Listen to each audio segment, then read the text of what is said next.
Hello and welcome to the Dive In. I'm your host, Kathleen, and today we are joined by Kat. Welcome, Kat. Hi. For those of you who don't know, Kat is one of my best friends. We've known each other for over 10 years now, and she is the reason why I do not make plans on Tuesday nights. Uh, Yay. yes, Tuesday nights are reserved strictly for wine and Kat. Cheers. It is a Tuesday night, if you guys cannot tell. hmm All right, so diving in, we are talking about the movie Beetlejuice. For those that don't know, Beetlejuice is a film about a recently deceased couple who are trying to scare a family out of their home. After a few failed attempts, they enlist the help of a self-proclaimed bio-exorcist named Beetlejuice. The movie was originally released in 1988 and is classified as a horror comedy film. It was directed by Tim Burton and stars Michael Keaton as Beetlejuice, Alec Baldwin as Adam, Gina Davis as Barbara, Winona Ryder as Lydia, Catherine O'Hara as Delia, and Jeffrey Jones as Charles. So I thought we'd start with a few fun facts about the film. All right. So namely, I'm sure you noticed this as well, with the name of the movie is Beetlejuice, but it's spelled differently within the Yes. movie. So the spelling within the movie is I believe, at least for us Americans who don't pronounce things correctly, we still pronounce it Beetlejuice, but it is spelled drastically differently. And that is actually the name of a star that makes up part of Orion. It actually translates in English to pretty much the armpit of the giant, which our character truly lives Definitely up to. qualifies. Yes. Um, yeah, definitely qualifies for a character. I tried to look up why they changed the name for the name of the film. Uh, and all I could really find was it was probably just for marketing benefits so that everyone could say the name properly, since it's so important for the audience to be able to say the name Beetlejuice, Beetlejuice, Beetlejuice to summon him. So I know, right? Gotta check. But yeah, so that is the only thing that I could really find that stated why they changed the name. That they had a lot of debates back and forth about what they were going to change the movie to, and at one point Tim Burton actually just jokingly suggested Scared Sheetless. They did not All go right. with it. Well, on the Beetlejuice name, I think what's funny is in the movie they also made a joke about how it's pronounced because uh oh my gosh, not the wife that dies. Barbara, whenever they first like see it on the piece of paper, she's like Beetlegeist, Beetlegus, like, and she's like pronouncing it phonetically as like an American Yeah, based on how it's spelled because it has that GEU like kind of weird spelling. And so that's actually kind of funny that they changed it so people could say it correctly for the title of the movie and then made a yeah. joke about like we know that you would not pronounce it correctly if we spelled it the way it is supposed to be spelled. Yeah, I'm wondering when they chose the title of it because this movie went through so many different scripts before it reached its final stage. It was not originally supposed to be a comedy at all. It was kind of dark if you read about the how it was supposed to be originally, like way more inappropriate for More inappropriate. more inappropriate. Yes. I mean, it he didn't want to marry Lydia. He wanted to sleep with Lydia. Like Oh. that kind of that direction. It's a lot more morbid as far as the way the deaths go, how the ghosts look, everything like that was way more grim. And it went through a lot of workshopping and they completely, I don't want to say they completely changed it, because it still had the same idea, the same premises, but it turned into more of a comedic horror more than anything else. And speaking of Beetlejuice, and I know you pointed this out earlier, but he's only on screen for 14 minutes of the entire film. It's an Yeah. hour and a half movie, and he's there for 14 minutes. That's crazy because yeah, watching it, I was like, when is he gonna like be? You know, it's like the name of the movie, and so you're watching it like waiting for him to show up and cause all these shenanigans, and it's like it, yeah, it takes forever, and then they just keep shutting him down. Yeah, I think I I think part of that was just kind of more of like an anticipation, like what's going to happen when he comes? Like, what is he going to do? Because they do incorporate him throughout the movie. But yeah, his on-screen time is very limited, Hmm. considering. So I don't know if you know this, but this movie actually won an Academy Award for makeup. Oh, Yeah. all And funny, right. I can see that because some of those, like, especially because you have to, like, remember also back then they didn't have the same kind of special effects that they have now. And yeah. so makeup was definitely a huge part of it. And some of those people, whenever they're in the like waiting room and stuff like that, I was like, shoot, dang, costume and makeups, on point. No, they were really on point. They were great. And funny enough, Tim Burton had actually intentionally set it out to make the makeup look cheap and look fake. He has gone on record and said that because he wanted it to be reminiscent of like the B films that he grew up watching, which they do definitely have that feeling of like you can tell it's not real, but it's still gross and still like amazing makeup to put that stuff on. But yeah. Yeah, yeah, yeah, yeah, absolutely. I think on that too, for like the makeup stuff, watching it now, I watch it and like even though if even though he may have been going for like, B films like during I guess, 70s and stuff whenever he was like growing up, it's like looking at that and I I see it as like, oh, this is a classic movie. This is a movie from the 80s. This, Mhm. like that's what that brings to mind, like that kind of makeup and special effects and stuff. So it's like he did kind of do it well enough to like bring back some reminiscent of like classic movies that I also grew up with from that time. So, Y- Yeah, I think I'm trying to remember. I want to say it's like around like the style is around like the 50s and 60s, like the time of oh, I'm gonna but I know the thing. The thing has very similar if you don't know, it's actually called The Thing. I know you don't oh, watch right. horror. Yes. Yeah. Okay. Got it. I just wanted to clarify. That movie, I know. Well, at first I was like, what thing? I was like trying to find the word that you were looking for in my brain. I was like, maybe I can help her out with this, the thing. And then I was like, wait, maybe she's talking about that actual The Thing movie. Yeah, so it reminded me of that kind of stylized of like the original The Thing. Just those graphics and the makeup, the way that they did it, it looks great. I think it looks great. I actually like it better than the visual effects that we have nowadays. I'm tired of watching screens. I like the art Yeah, that was put into this absolutely. movie. It's beautiful and it's amazing what we can do. I know it takes more time. I know it takes more money, but let's like we're spending millions of dollars anyways. Like let's put it towards the stuff that matters. Yeah, yeah, absolutely. And like I mean, that's how I feel like watching like original Star Wars movies where like seeing those fight scenes in space and everything and you're looking at that like that's an actual model that they had to make. That Yes. wasn't just on a screen like CG on there. Like no, this is like they actually made those models and had those fights happening. So, yeah, I think that there's definitely something to be said of the artistic ability during that time. Yes, I completely agree. To go back. Yes.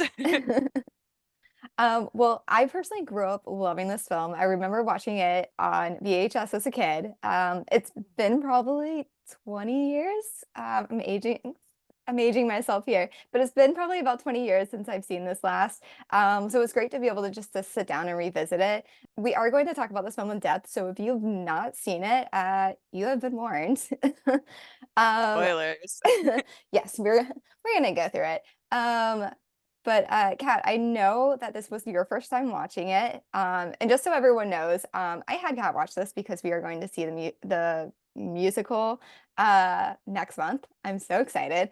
But I am curious to hear what your thoughts about this film were like going into it, like before you even saw it. Like, what did you think was going to happen in this movie? And what did you think it was going to be about?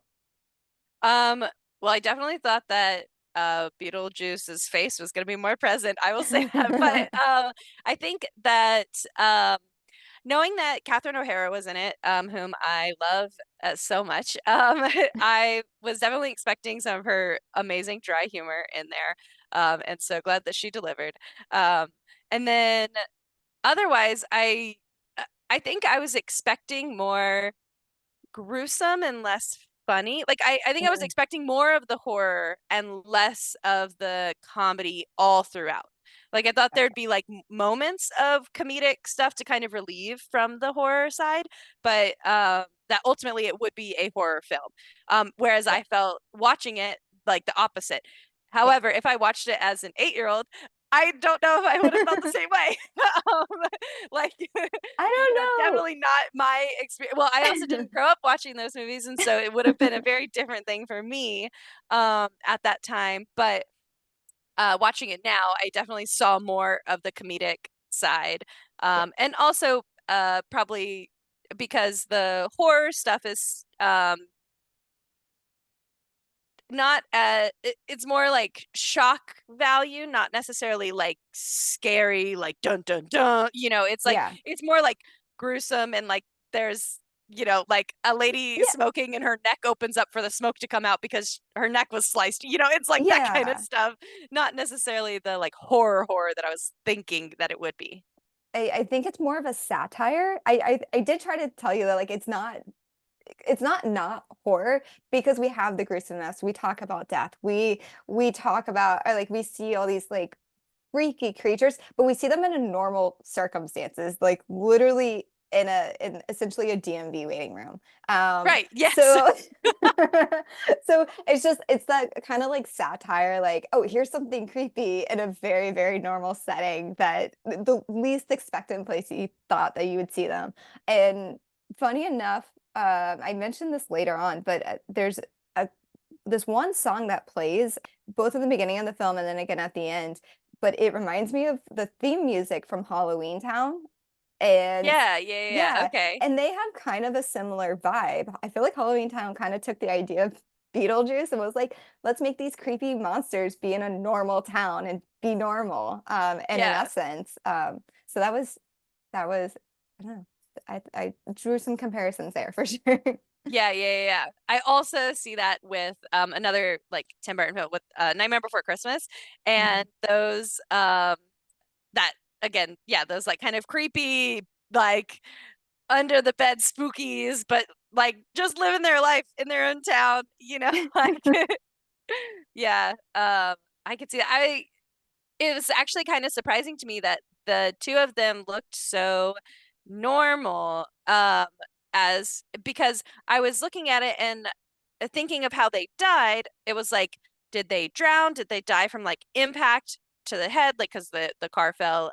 And um, yeah, but they looked like all put together and everything, and then seeing other people so evident of how they had died, and so I was like, oh, that's interesting that theirs isn't um as obvious. Yeah. Yeah. Yeah, I don't know what the choice for that was other than the fact that they were a protagonist. I do know in earlier scripts there was like something was supposed to happen to Barbara's arm, which is why they make it in the scene after they go off the bridge, and they're standing by the fire and she's talking about her arm being so cold. That was kind of like a touch towards that. So I don't know if it's something where if they live down there longer, maybe they become more of what caused their death. That way Hmm. it's like less shocking, but that's just an assumption. I have nothing to back me up with that Yeah. one. Interesting. Yeah, yeah, yeah, Yeah. yeah. Hmm. But yeah, no, that's something that definitely crossed my mind as well. I I think it's just so that we could like the characters more. Yeah, Kind of and less also they weren't creepy. scary to Lydia whenever she saw them. They looked like normal people, and so she was able to connect with them as well. All right. So I'm just gonna back up a little bit. So we start with the film. We start with the film.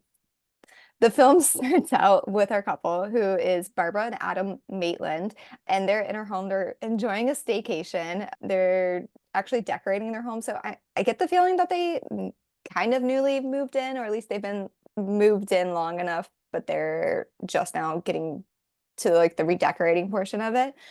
But and I know you told me this that freaked you out, but Adam straight up just picks up this enormous spider Mm, I mean, it is a massive spider. And he just picks it up with his hand and just releases it outside the window. I would have never. I would have no. never. No, I would have burned that little town model down. It would have been ash.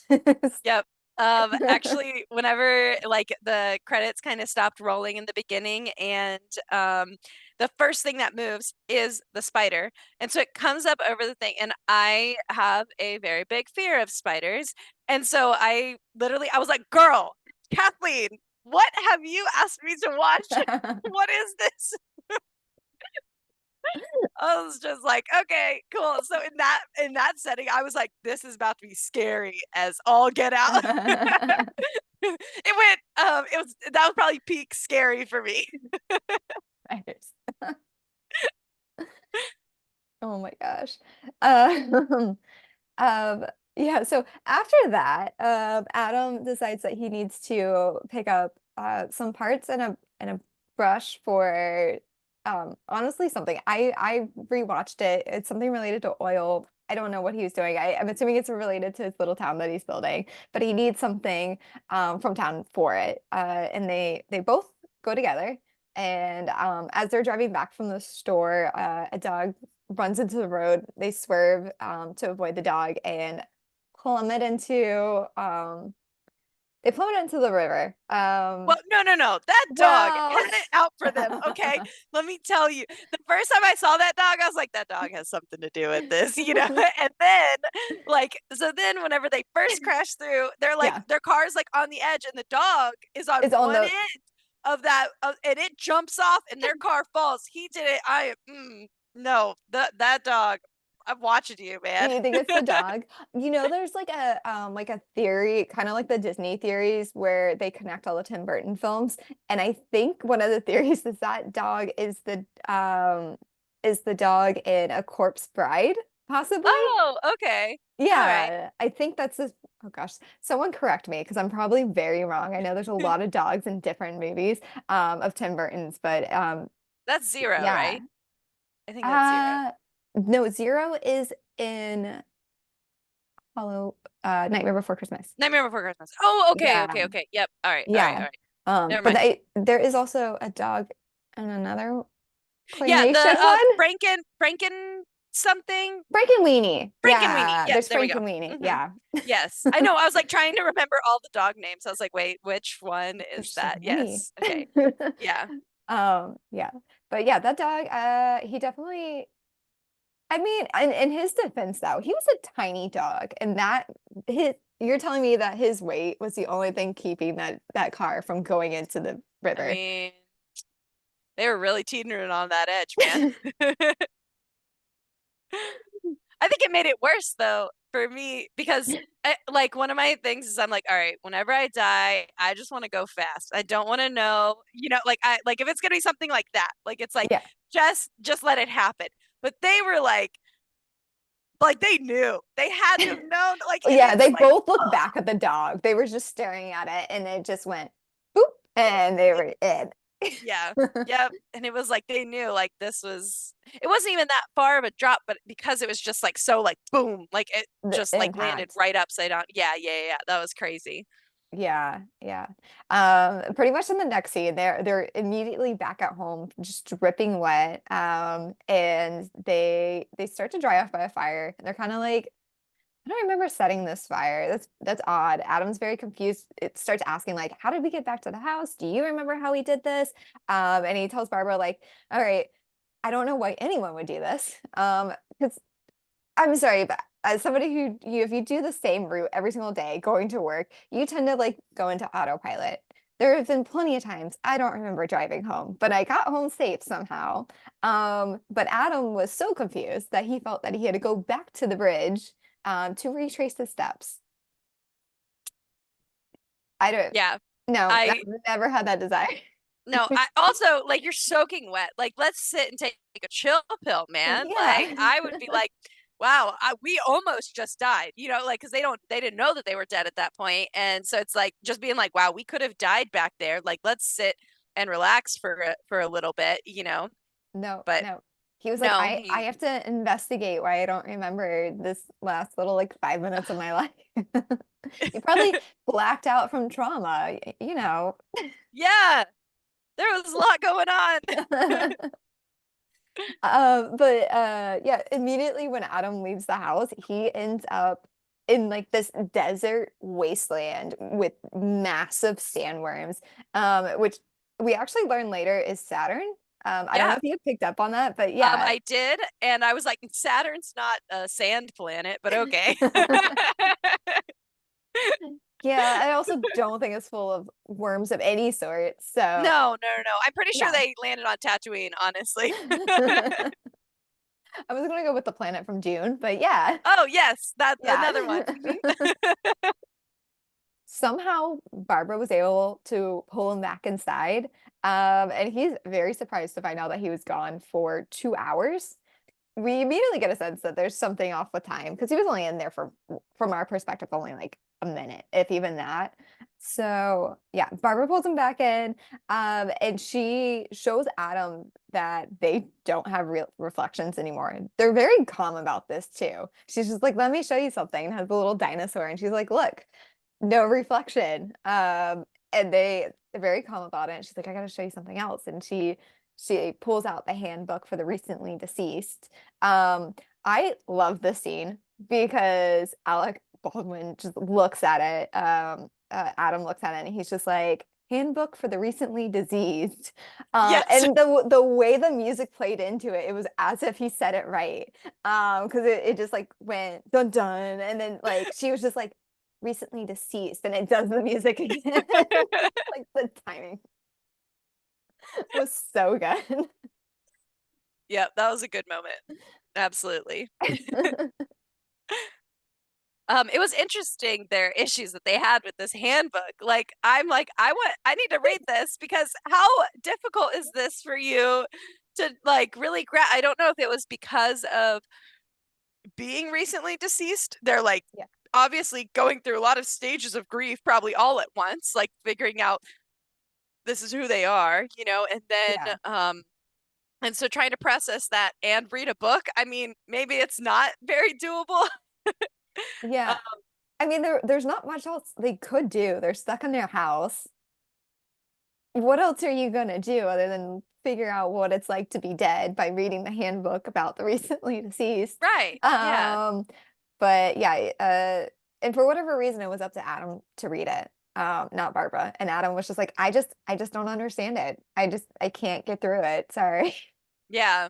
Yeah, I didn't know if that was a like play on uh like education at that time or something, and I was like, was she just really like I don't know. And so I was like, no, it's a little late for that. Like she definitely has a full-on education and is a like grown-ass woman who can read a book. Like, come on Yeah. now, help your husband out here. You at least helped him with the title. You can help with the rest of the book. Right. Did they Also, if we got that, I know that my husband would be like, wow, and hand it to me and be like, this is for you. ever?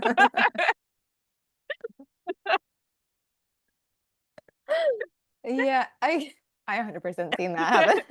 Like, I'm gonna go back to my project in the attic. You let me know how this goes.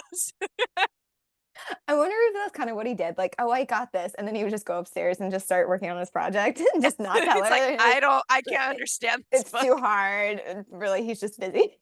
It's like I have way better things to do than figure out what's up with my life right now. Yeah, it's like we're stuck here anyways. Might as well just like take our time with it. Yeah, yeah, yeah. Oh my Uh, gosh.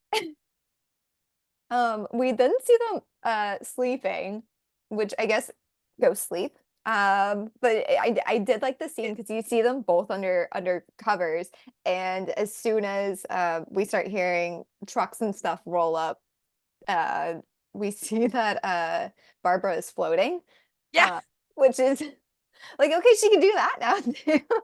yeah, that was really weird, especially given that she woke up and then fell, and then Yeah. I don't think she floats the rest of the movie. I she Uh, I'm gonna argue that she does not float, but she does cause other people to float. correct. Yes. Yeah, Yes. yeah, yeah, So she I does. think it's a power that she has but doesn't realize. Okay. Yeah, Yeah, got it. if they read the handbook, they They would might have some probably, more information about yeah. this. Yes. We might, as the audience, might have more information as well, Yes. Uh-huh. We are learning from their knowledge only. which is not Yeah.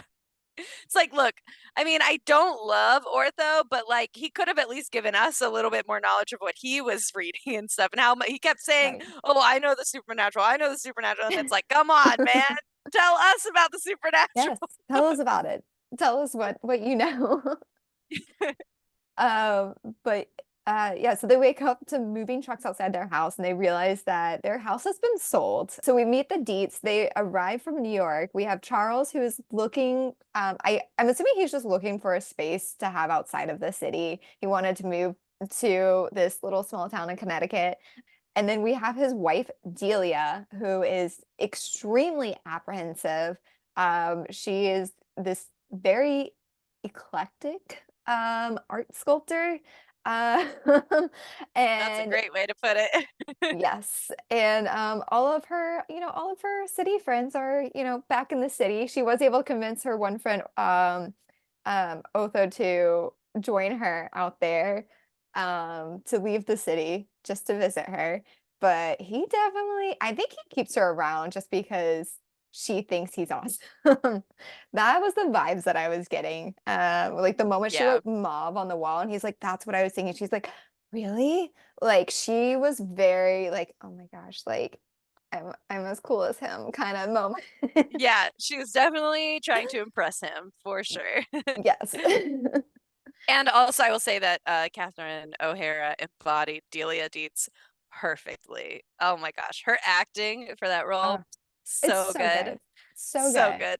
good. Um, Funny enough, another little fun fact, she was not originally casted as Lydia. Oh, I'm sorry, Oh, as as Celia. Uh, hold on, let me look up the actress's name because I don't want to get hate for not knowing the actress's name. yes, how dare you? Okay. So the original person who was casted as Delia was Angelica Huston, who we later see play Morticia Adams in the Addams Family. Oh, Yeah. hmm, Yeah. Changes things up. I'm like curious if they would have yeah, still made her like the stepmother if mm, she had been or had stayed casted. right. Because Yeah. Lydia definitely gave me Wednesday vibes, so Yes. I can see. I can also see that if she had been playing Delia, it would have fit a more morbid, like kind more of like a low-key role, I feel. And not low-key as in like just like a more serious, I guess, more Yeah. like solemn kind of role. Yeah. She's very good at that serious humor. I could see her being like the serious sculptor, just very, very much an art collector, very serious about her art versus Catherine O'Hara's take, where she was just very like eccentric. She was silly in her role from the Yeah. outsider because while she was very serious about her art, she was more serious about impressing everybody else. And Yep. I feel like uh I mean, we saw that by later whenever she says the only thing that would embarrass me is like making a fool of myself in front of these people, yep, you know. Yep. yeah, that's all she cared about. Hmm.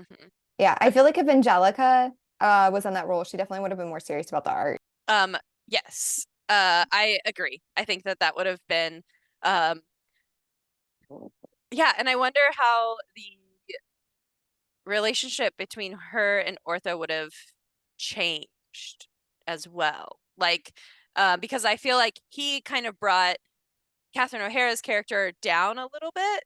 Yeah, Um, and because she was like, like, um, and um, and so that was kind of his role in that. And so it would have been yeah. interesting to see the dynamic, had the actress been different.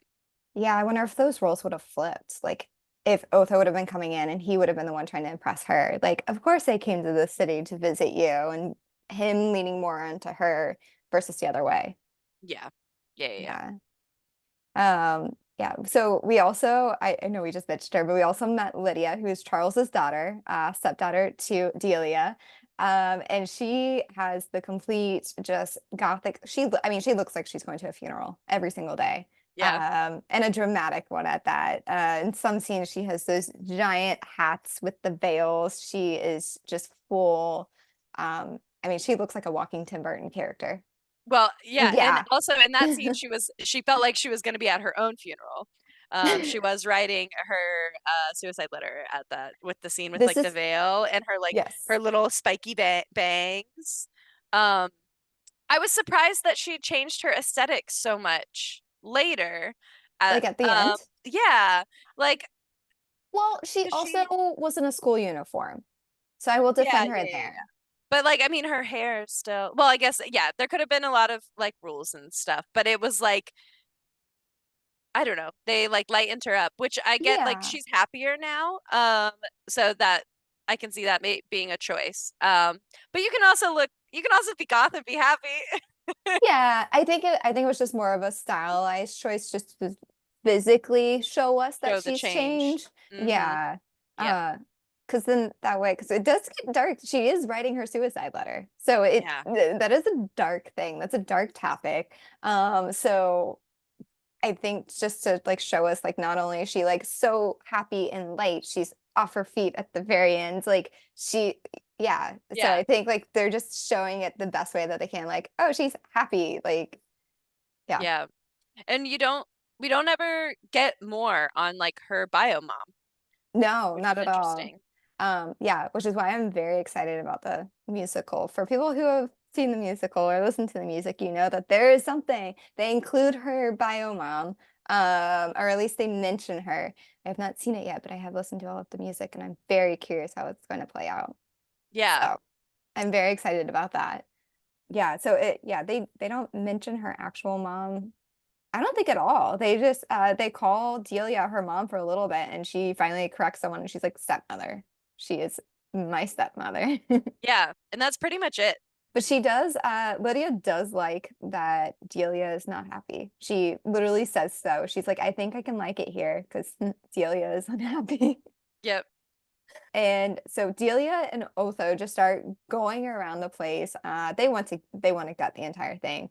And this obviously makes the Maitlands very upset. They're like, not only are we dead, but now we're losing our house, which we can't leave because there's giant sandworms blocking us from exiting. So they really want the deets out, and they try like while Delia and Otho are still going around just spray painting stuff, checking out all the closets. They are trying to scare them. In some pretty horrific ways. I think it's Yeah, they jumped to like some horror real fast with that, like ripping off faces, cutting off heads. Like I was like, shoot. yes, yeah, they went. They knew what they were doing. For people who've never read the handbook, they knew what they were doing pretty quickly. Yes. Except they had one fatal flaw in their plan. Yes, they could not see them at Yes. all. Everything was for naught. Yes. Which you would think after the first attempt, they would have been like, okay, that didn't work. Let's read the book and figure out why. But they just kept trying. And it was actually very comical because Otho and Delia kept reacting as if they saw them. And Right. it would turn out to be like, they would like be like, oh my gosh, this is so awful. It's their wedding dress. Yeah. Yep. Or like the wallpaper, the state, like yeah, Yeah. just like different stuff. I love that uh Charles Charles. stops them in the study and is like, okay, fine, but just not this room, just to Yeah. like almost like hold on to one little bit. And so then I got a little frustrated because I was like, okay, so they don't mess in the attic and they Mhm. don't mess in the study, and both of those are Adam's places. What about Barbara? Her space all gets like messed with and stuff. She gets the short end of the stick with that deal. I was like, come on, man. Did She they probably worked ever? so hard in that kitchen. Did they ever even talk about what Barbara does? If she does anything? I can't remember No, they didn't. But they also didn't really mention what he what he does. does. Like he just had his he most like it was they mostly showed like the hobby kind of side of stuff. Okay, that's fair. Um, yeah. Okay. So I don't know what she does, I don't know either. did Because before yeah, she because passed. it's kind of like you don't get to see her hobbies. I mean, at one point while he's messing with his town, she was talking about how she wanted to dust but couldn't dust because it was in the garage and the garage is outside. So that kind of sucks that he got to sit there and play with the models and she's like, I just want to dust. I want this place clean.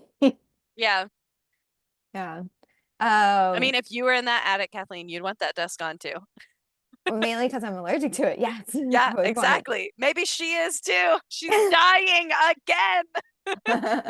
Oh, I would hope I would not have allergies in the afterlife. Yeah, if there, come on, one thing. Give me One one thing. thing.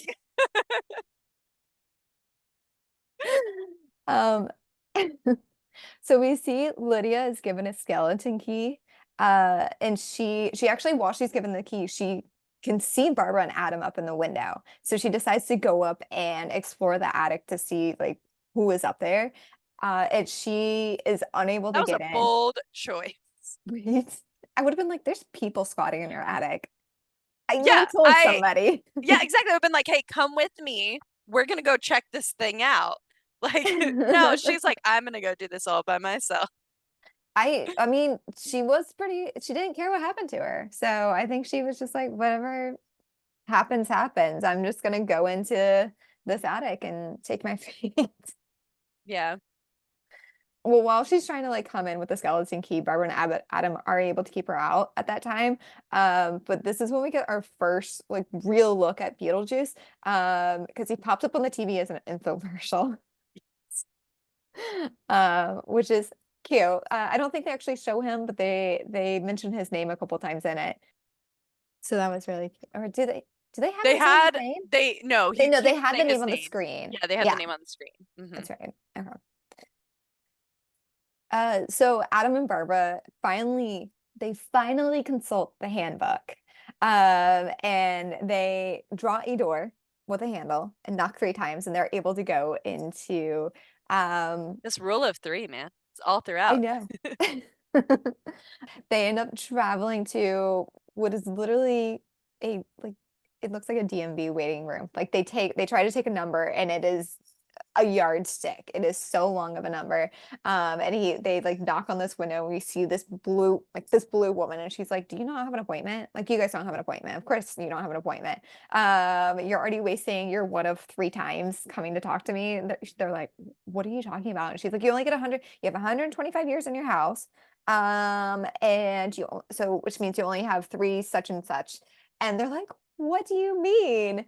Uh, and she was like, "You guys need to go sit in the waiting room." And they're like, wait for what?" And they're like, for your caseworker. Like she'll come get you. Yeah, And that's it. That's like all the information we get. except that we get a fun callback later because she shows them while they're in the waiting room that she cut her wrist and she committed suicide. And Yes. then later somebody says, I hear that if you commit suicide, you're a civil servant in like the afterlife. And I was like, that's such a great callback. I didn't even pick up on that. Oh my gosh. Oh yeah, that was good. Oh man. And while they're in the waiting room, though, we do get to see like all the just interesting characters. We got the girl that's cut in half, who we see a couple of times because she's Yeah. still waiting. That poor girl is Oh, still I waiting. know. Yes. Oh, Um, the guy with the shrunken head, that's just mhm. scaring. Yes. Oh, the guy that's like all shriveled up that was smoking. Yes. And he like offers him, "Do you want to smoke?" And he's like, "Yeah, I'm trying to quit." Um, who else is in there? And Oh, the guy with the chicken bone or the what? Yeah, the chicken bone. I oh, think that's stuck in his neck. yes, because he choked it up. So dramatic. Oh my gosh, that chicken bone. I was like, that was like a cartoon character. Well, I love that he still had the bib on too from the Yes. restaurant or whatever that he was at. I was like, oh man. Oh my gosh, that was wonderful. Well, they finally get called out of the waiting room and they meet the guy who was I'm he had to have been flattened by like a steam plow or something. Because he was flat, like Yeah. so flat. But he guided them into another room and we're like, go knock on the sixth door or whatever. And as they're walking through, they learn that you can actually die after you're dead, and you end up in like this room of lost souls. And they're just like these shriveled up looking, like it looks like um in the Disney movie Hercules, it looks like that Yes. pool with all the Yep. little, yeah, that's what it reminds me of. Absolutely. I definitely felt that. Yeah. So they go to the stick store and they walk through, and where are they? Their house. Yep. Their house. And it turns out that they had been waiting for 3 months. Again, with that concept of time just isn't, it does not match up. But they had been waiting for 3 months and they finally meet their caseworker, Juno.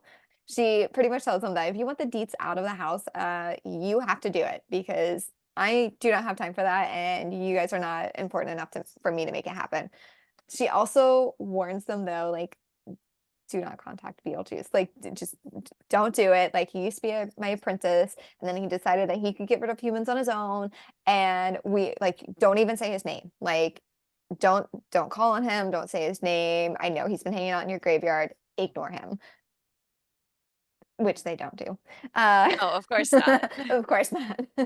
Mm-mm. Need the warning of it's always an older lady, old white lady that knows what she's talking about, and she will warn people. And all of these horror movies, like, don't do this, and they always do it anyways. They don't I listen. mean, yeah, and it's like a classic, like she is this old lady that does not give a shit, man. She's not No. trying to impress anybody by telling you not to do this. Yes. She's not trying to make friends. Like she is giving you real, honest, solid, raw advice. Like, come Yes. on. Yeah, I'm like, and she was the one that I mentioned earlier that's like smoking and she's got smoke coming out of like the slit in her throat. And I was like, Yes. why are you not listening to this woman? She clearly knows what she's Yes. talking about. She definitely gives off like the vibes of like the admin workers in a school or something like that. Like that stereotypical like Jordan, this is the fifth time you come to this office in a month. Like, I do not want to see you here again. And Oh, especially her like dealing with the football players like yeah. later on. Oh my gosh. They're calling her coach. I was like, Coach, I don't think I survived it. That yeah. crash. Mhm. She's like, go away. Like, leave me alone. Well, while all of this is happening, while they were waiting in those 3 months, Lydia gets into the attic and she finds the handbook for the recently deceased. And I'm assuming she is the first one to actually fully read this book And she understands it. and understands Yay. it. But what was interesting is that they didn't she had found that handbook and the Juno didn't point it out to the couple and they didn't get yelled at. But later, whenever they get in trouble, like she's all pissed about Otho getting it. And so Yeah. I was like, I wonder if that's because like Lydia seems almost like a friend to the dead, like because she can see them and she's like Yeah. open, she's It's not trying to hurt them. Yeah, I think it has to do with that along with she says later that she's a strange and weird person, something along those lines. And that's what she uses to explain why she can see them. And I'm thinking that because she can see them, it was more okay that she got that book. It also makes sense that like she is more friendly. She's more like, I guess you could say, like, she can see under that or beyond that veil that is there between the living and dead. So that's probably, assuming, why it was okay for her to get her hands on the handbook. Yeah. I Um, mean, I'm totally glad that she got a little pass there because it definitely helped them yes. for somebody to have read this book. Yes, somebody needed to. So once Adam and Barbara, they decide once again to try to scare everybody away. And they were told, like, start small. So they start trying to like make sounds around the house.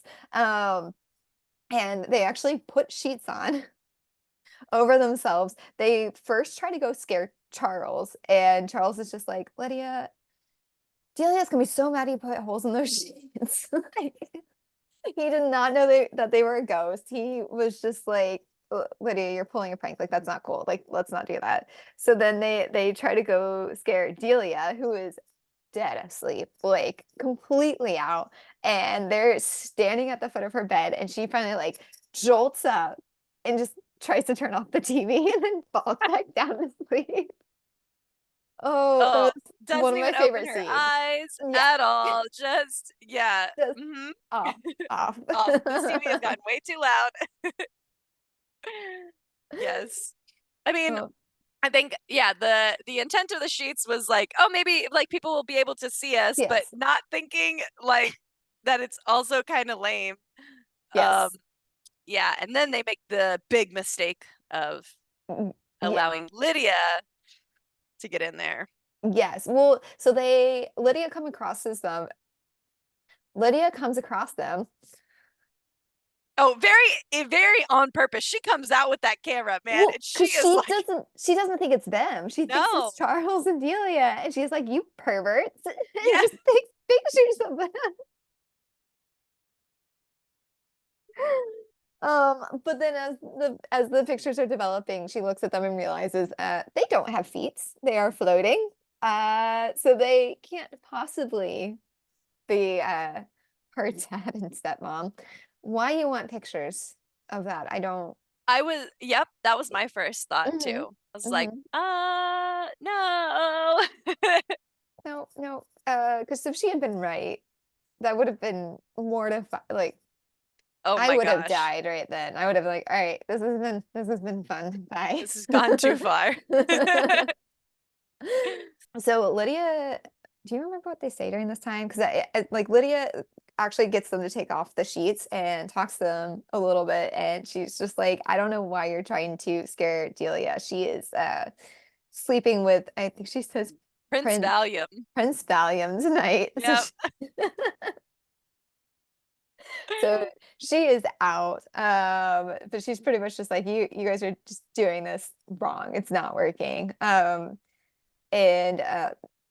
Lydia does actually go to her mom and like tells or goes to Delia and tells her like, hey, yeah, I saw these ghosts. Like they don't want us here. Like trying to have an open, honest conversation. And Delia's of course like don't make stuff up. Yeah. Like this is the She's like, night you're of my just dinner trying to party. ruin my dinner party. Yes. Yes. So Adam and Barbara are just so desperate now. They do what they're not supposed to do, and they say Beetlejuice 3 times, which makes them very tiny. It puts them in Yeah. Adam's model So this town. time it sucks them in to his town. Yes, Yeah. yes. Okay. I know that we talked about this before, and I Yeah. think when I was watching it, I was like, okay, I think I understand why. They had to unbury him. They had to dig him out of his Mhm. grave because he was locked into his grave. So once they did that, they let him out. They literally let him out of the box, quite literally. Got it. Well, Yes. kind of. Well, he was in a box.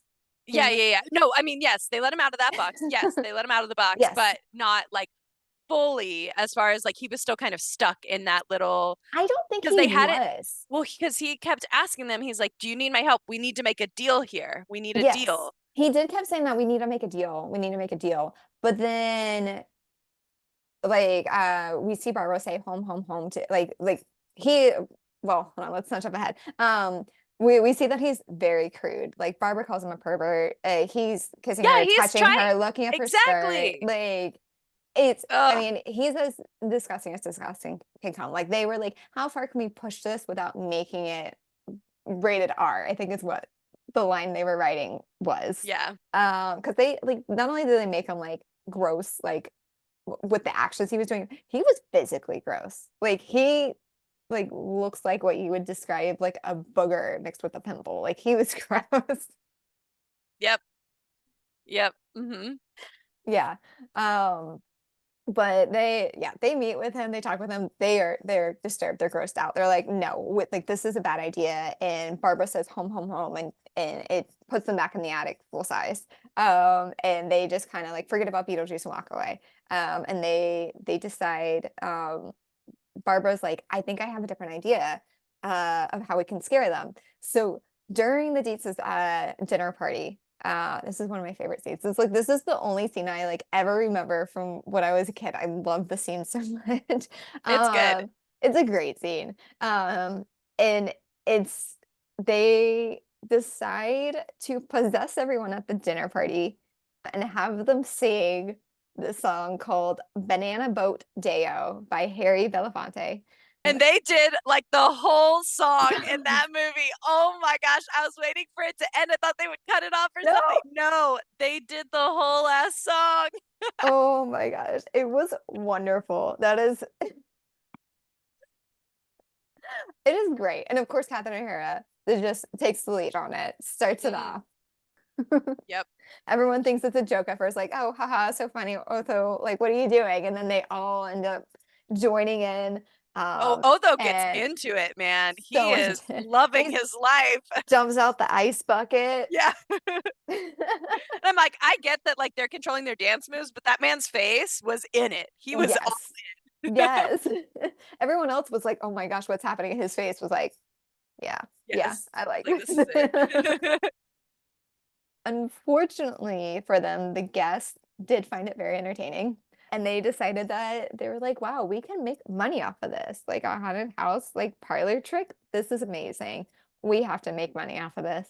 So pretty much every single guest left except for Otho. And they were like all in agreement that they have to get the ghost. They need to go talk to them or something. So they go up to the attic.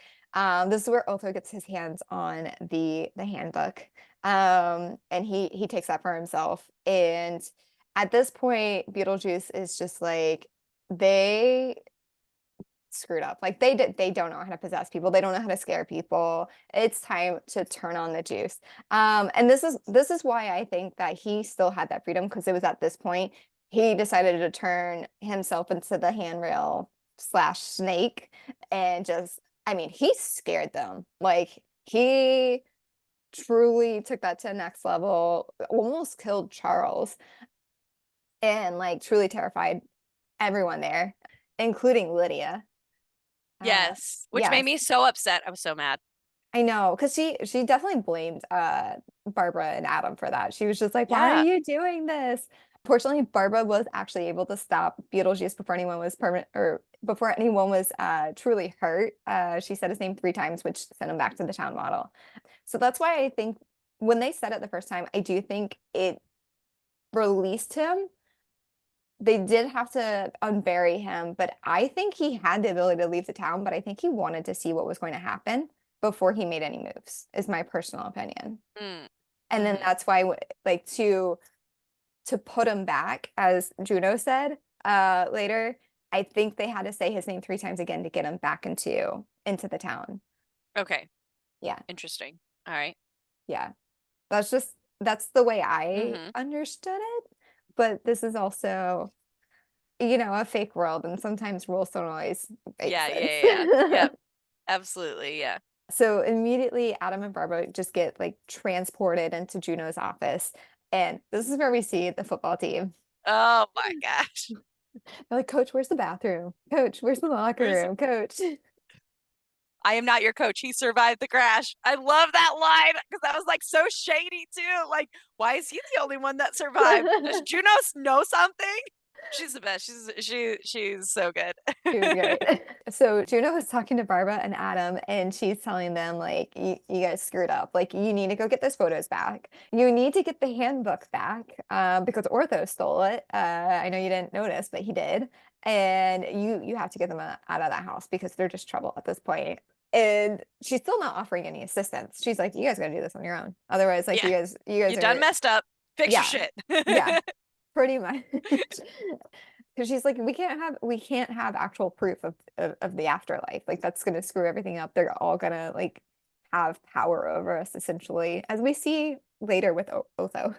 Yeah, exactly. Like they're gonna be essentially performing exorcisms at like every single house, like making all Yeah. of these people turn into these lost souls. Whether Yeah. they're like, kind ghost or not, like they're just gonna be doing it all over the place if they know that it's real and it exists and it can and it like will like fix this thing. Yeah. Yeah. So at the same time, Lydia ends up meeting Beetlejuice for the first time, or officially meeting Beetlejuice. He tries to get her to say his name 3 times. He's like, I can help you out. I can take you to Adam and Barbara because she was looking for them. She wants to go talk to them. And fortunately, she's smart. She's very hesitant. She says it twice, and then she's like, I don't know. Like, I don't know if I should say it another time.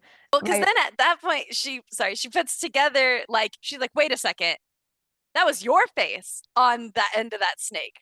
Hang yeah. on. And she's like, no, no, no, no, no, no, no, no, no, no, no, no. I'm not getting that mess started again. Yes, which ugh, one of my favorite songs, sorry, in the musical is what I was gonna say. Oh, yes. Yes, so I think it's Say My Name. Such a good Hmm. song in the musical. It's so good. But she does the same thing. She's so smart in the song. She's just so witty about it, and I love it. Sorry, I just had a So comment excited to about see it. that. I'm probably gonna We'll have take to that. do another one of these after we watch the musical. Me too. The musical, and then after the second movie that comes out in September. Yeah, perfect. We're just gonna have Beetlejuice year. Um, yeah, so fortunately, well, she's still deciding whether she wants to say Beetlejuice or not, which I don't think she would have, but Barbara and Adam come in and they're able to stop her. They're like, don't trust him. Like funny enough, like going against Juno, they're like, we've actually decided that we're gonna invite you guys to live with us, like to stay here and live with us instead, which actually makes Lydia very happy because this was like, I think this was in between when I'm sorry, let me back up. She had been writing her suicide note is when she met Beetlejuice. And Yeah. so when they come in and tell her like, "Hey, we're inviting you to stay," she was just like, it's kind of like she had a sigh of relief, like, "Oh my gosh, okay, cool." Like these two stable people, sane, stable people are gonna Sane dead stay in my people. life. And Although she had just saw them with their faces all contorted, and I yes. love this like serious conversation between Barbara and Lydia as Adam's in the background trying to like squish his face back to normal. Yeah. Mm-hmm. Oh, that was great. He like walks over and just looks at her and his nose is still long and So she just starts laughing. So we next see Charles and Delia are bringing Charles's box Maxie Dean to pitch the idea to like pretty much turn the entire town into a tourist attraction. But he wants to see proof. I mean, I would as well. If you're going to invest that much money, I would have to see this and know that it's capable. And but so they are planning to have him over and they're trying to get Lydia to, like to go get the ghost, and she's like, no, they're not here anymore, like they're gone. Here comes Otho just being like, oh well, I can bring them in here because I know so much about the dead. I have the handbook for the recently deceased. I would just like to say his cockiness bites him in the butt because he starts to perform this seance to summon Adam and Barbara. He uses their wedding clothes, her wedding dress, and his tuxedo, and tries to call them, and which he is successful in doing. The problem is that he didn't realize he was performing an exorcism on them, which causes them to, as we see, they start to like just slowly decay in front of us, which again, makeup department, such a good job because I mean, you see the progression. It's not just like, oh, we're gonna jump like two or three times. Like we see several layers of them just aging and that was makeup and lighting. Did yes. you catch it was like the lights that were causing deep shadows and stuff Mhm. on their face? Like it kind of had like this imprint there, and then the makeup team came in and like highlighted and deepened those ridges. And Oh oh, yeah. yeah, so good. Yeah. Good teamwork, y'all. So everyone starts kind of freaking out because they don't want the ghost to die because that's their first of all that's their money, and also like I'm hoping that there was some humanity into like Delia and Charles's feelings to want to stop it, but Lydia definitely wanted it to stop. And she's like She could shouting like, see, yeah. yeah, like she's like, make it stop, like make this stop. And Otho's like, I can't. It's too late. Like there's nothing I don't know. He essentially just didn't know how to, because he didn't know what he was doing. He was just like, oh, this will call him over here. Um, so Lydia is desperate. And what does everyone in this movie do when they're desperate? They call for Beetlejuice. Of course. Um, but he is only willing to help her if she marries him. I look, I Disgusting. She's a literal child. Yes, yeah, no, 100%. Very gross. I mean, it's gross for a lot of reasons. He's Yeah. just gross. But I kind of like I try to read into like exactly what the background of this is, but it essentially like him marrying her would somehow allow him to just be free in the world to cause chaos so he doesn't I have to be think, called on yeah, it was upon definitely a anymore. play on immigration of like, oh, if you just marry Mm. somebody in, you can like get your green card, you can stay, you could do whatever you like, that kind of a thing. Yeah. Um, and so definitely like 90 Day Fiance vibes here, like, Oh, yeah, um, child bride. oh my gosh. And then, but what was interesting is I'm like, how different are marriage laws with dead people than they are with living people? Because her father is standing right there and he has not signed off on this. Like, you definitely No, need an adult signature. right? Well, not only Like, that, what? they didn't say anything. Delia and Charles were silent through the Um, entire wedding, well, in their defense, he covered up their faces with the but they sculptures could and stuff. hear. They could Not, hear. but Delia couldn't speak. Her thing was like, wasn't it wrapped Oh. around her like whole Oh, face was wrapped up. okay. You're I right. don't You're think right. she could speak, and I think there was a reason why I thought Charles couldn't speak either. But I don't remember what was going on with his Mm, uh lockdown mm. there. Well, someone tell us in the comments because I feel like I need, I don't yeah, I remember. want to like look at the picture or something. Well, before that happens, so Oh yes. Lydia does agree.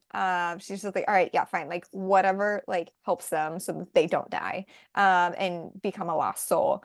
And so Beetlejuice, does his thing, does this very creepy thing. He takes Maxie and Maxie's wife and like pretty much puts them in this carnival game and gets rid of them.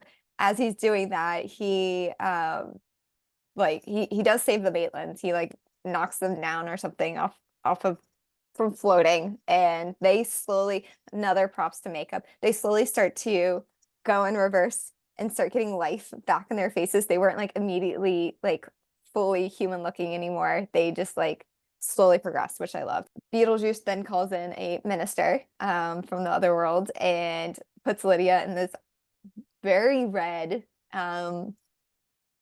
which is an interesting choice, a red wedding dress. Yeah, I don't know what that says because I do know that if you wear red to a wedding as a woman, that means that you have slept with the groom. But I don't know what that means if you're the bride, especially a child bride. Mm, yeah, because she definitely has not. Yeah, So yeah, yeah. I don't know what that means. But uh Beetlejuice brings to life Delia sculptures, which trap both Delia and Charles. Charles. Sorry, it traps both Delia and Charles. Uh, so they're unable to stop the wedding. Do you have the picture? I watching the video because I couldn't find a picture of what they actually looked like. But yeah, like they were holding her and he like pulls her away and they don't say anything. They're just like, and okay, yeah, no, this man, her father is fully like head out, ear, like he can see and hear everything and he is What I not thought. speaking up. Oh my gosh. But Delia is like full on like hat over her face. She's got the claws thing over her and stuff. Okay. So I Yeah. don't think she can even hear what's going on. Yeah. But I mean, whew, Charles is a pretty absent passive. father. So yeah. Passive, absent, he's just kind of like she's gonna do what she wants to do.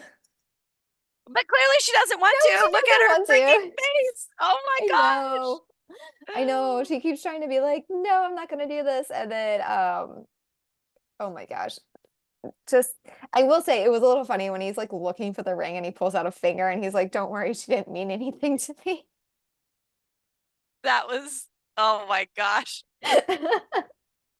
It's just like those things he says under his breath. You're kind of like, I okay. Hmm. Hmm. Yep. Yeah. Um, but we see Barbara and Adam try to stop the wedding and initially sorry I think Adam gets zapped over into his little town, which got moved down to the living room. Um, he got zapped into that town first, and then Barbara says Beetlejuice once, and Beetlejuice puts a zipper over her mouth, so she unzips it and says his name again. So then he puts a metal plate on her mouth, and then sends her off into To Saturn. Saturn. And Adam, like in that small town, he like doesn't remember that um that Barbara said home, home, home, and like got them big again. And so he like decides to drive this little tiny car off the side of it. I mean, when you're stressed, you do with Yeah, what's in to front go of into you. fight or flight. Yeah, Yeah. and his was, let me take what I have and go with Yeah, get it. into another car accident, the one that Yes. like got me into this mess. Let me try this again and see if I can get out of this part. I mean, it helped a little. It distracted him long enough. Yep. And then here comes Barbara breaking Oh through my the roof of the gosh. house on the sandworm, and the sandworm eats Beetlejuice. That was crazy. I don't even know how she was able to wrangle it. Like I said, Dune. It's got to be a Dune thing.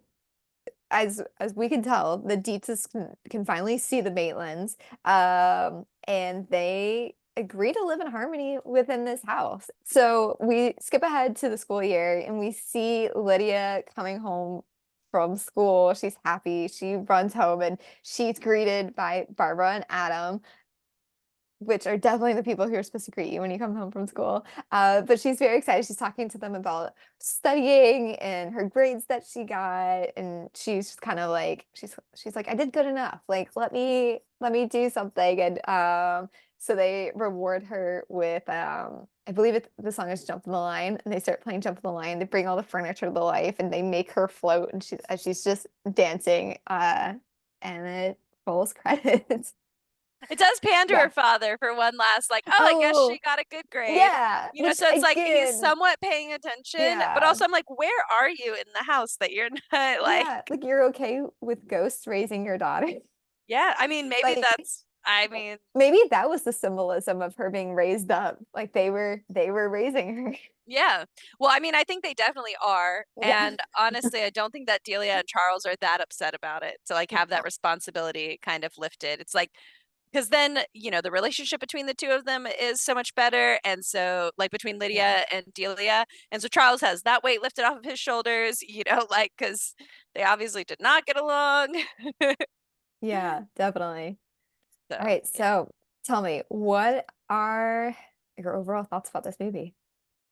Um, so I think that um I it was definitely more um kind of crude than I had originally anticipated. And so I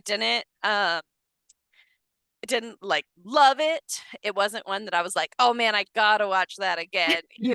Uh I wasn't like um I wasn't as grossed out about it as far as the things that were supposed to be gruesome, but Yeah, the like sexual harassment stuff was like definitely not okay with me.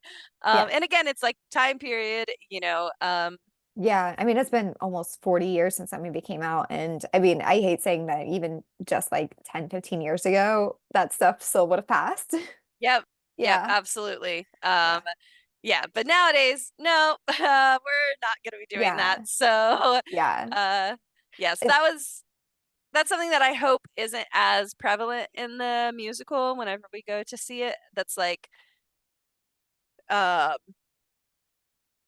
yeah, because I don't know. That's definitely something that I would be a-okay with them changing about his character. I get him being gross and yeah, nasty and forward and like that kind of rude, whatever. But literally grabbing a married woman and kissing her, whether she's dead or not, not okay. No, yeah, especially after she pushes him off and he tries again. Like, no, no, honey. Mm-mm. yeah, yeah. Um, No, yeah, so I think those thoughts were pretty prevalent as soon as I finished watching the movie. Um, and also just kind of taking it all in, talking back through it, and like yes, a lot of the scenes and stuff were definitely like fun to watch. As far as yes, like the dinner scene and everything, like those kind of things were good. yeah, looking at some of the different relationships that people had, I think there was definitely like in the I think it was also it's such a shorter movie than what we're used to now. Mhm. If you're going to a movie, you're expecting it to be like a 2 hour thing these days, usually. And so having it be like, I mean, I think it was like an hour and 28 minutes or something. Like it was Yeah. really short, and that was including the credits. So it's like it was really short. So having like the character growth that they did have in that and stuff, I think was good for that. And also it was helped to explain too why they didn't go into a lot of like explanations about stuff. They just Yeah. didn't have time to like really flesh out all of these rules to the entire audience. So I definitely get that. Um, but yeah, I mean it was fine. It was definitely an 80s movie, Tim Burton movie. But Keith yeah, I Winona love Ryder. yes. Oh my gosh, all these baby actors in it. Oh, Oh my gosh, baby Alec Alec Baldwin Baldwin. doesn't even Oh look my the same. goodness. I know. Yeah, I was watching it with Scott, my husband, and he's like, he was like looking at him and he's like, who is that? I know those facial features, but I can't like, but and I was like, that's Alec Baldwin. He was like, oh my gosh. So yeah, so that was fun to watch. Like kind of just see them in their early years there. But yeah, so I think that it was entertaining, but wasn't really my like absolute favorite. Yeah. And but Catherine O'Hara was my favorite in all of them. I think that she did a fabulous job with her character. Granted, I always love her characters. Her character work is so good. So yeah, I was a big fan of her and Juno, of course. I That lady, always love her. I always see those memes with like Catherine O'Hara where she's iconic because she wears a glove as a hat in this movie, and then in Schitt's Creek she wears a wig as a hat Yep, at one yep. point. Oh yeah, and then Oh, if you ever watch like Waiting for Guffman, she has like these bangs that are like this, like just like straight up, and it's so good. Oh my oh my gosh, I gosh. love just her hair in her movies. So good. Oh my gosh. How would you rate this movie? Uh, mm. Like out of 10. Yeah, yeah, Yeah. yeah. Okay. Probably like a 4 or 5. Like definitely on the below average side of average, like not above average, not my Yeah. favorite. Yeah. I mean, I know this isn't your style, and I knew that like when I told Right. you to Yeah. watch it because I was like, I'm dragging you to this musical. I need you to watch this music or watch I need you to watch this movie. Yep. But I also know like one, you are not a horror person at all. Yeah. And But then this is the type of horror that I'm fine with because it's yeah, very like um it's not I, jump scare. It's not exactly. trying to scare you. Yeah, yeah, yeah. I Yeah. don't like the jump scare kind of stuff where yeah, that's not my favorite. Yeah, it's one of those, you know, I didn't ever enjoy it, but I made myself pretend to growing up, and then as an adult I was like, I don't have to do this to myself anymore. I don't like this, so I'm just not going to watch these, and my life is going to be exponentially better for this choice. But yeah, so I mean, I did enjoy it because the like as far as the horror part goes, it wasn't. I love the joke on gruesome, Yeah. like which is why I think I do enjoy a lot of like Tim Burton style stuff Yeah. because it shows like these gruesome things, but in a like very lighthearted way. Yeah. So how do you, I know you touched on this a little bit. How do you think the musical will compare? Are you more or less excited for it now? I think I'm more excited for it because I can see the potential behind this movie. Like Yeah. the story idea is very interesting. I think the Hmm. characters are very interesting. Like I think it could be good. Like Yeah. sorry. Not that it's what I like this was No. bad, but you know, like I think that the musical could be good with like this as Yeah. like a baseline as long as I'm not watching a like like 2.5 hours of just crude Yeah, content. exactly. Yeah, Like looking yeah, at people's skirts and trying to kiss people and grab it. Like, nah, that's not really. I don't want to support something like that. You know, yeah. I understand that that is a type of person that exists in the world, and sometimes they have to be shown in movies and theater and stuff to kind of bring awareness to it. But if there's no growth, which I feel like with Beetlejuice there is no growth Yeah. in his personal character, then I don't want to see that. So, Yeah, fair yeah. enough. And I think with like the musical, it is like you said, the movie's only an hour and a half. I believe the musical is probably 2.5 hours. It has an intermission, so it has to at least be 2.5 hours. Um, so it already has more time to develop the characters and just give them a little bit more backstory and personality, which I think we will see more of in the musical, Yeah. I mean, based I've on the heard a music couple I've of heard. I was gonna say I've heard a couple of the songs, and so I think, yeah, I'm definitely interested to hear or to see it on stage. Yeah, But I haven't listened to all of the music. I've just heard a couple of like the really big ones, yeah. like Dead Mom and stuff. I usually skip over that song. I don't know why. I mean, it's Oh, a good song, but I usually yeah. listen to like Say My Name or oh, what's the big ballad? Oh, I I don't can't remember. I remember. can't think of. I do I Say My Name and Dead Mom are the two that usually come up on like a like shuffle, like a play things Yeah. like this. Oh, Home. I usually listen to Home. Oh yeah, home. Yeah, that one's so Yep, good. that one. Yeah. Um, yeah. Um, But it's always weird listening to music and not having like a ton of context.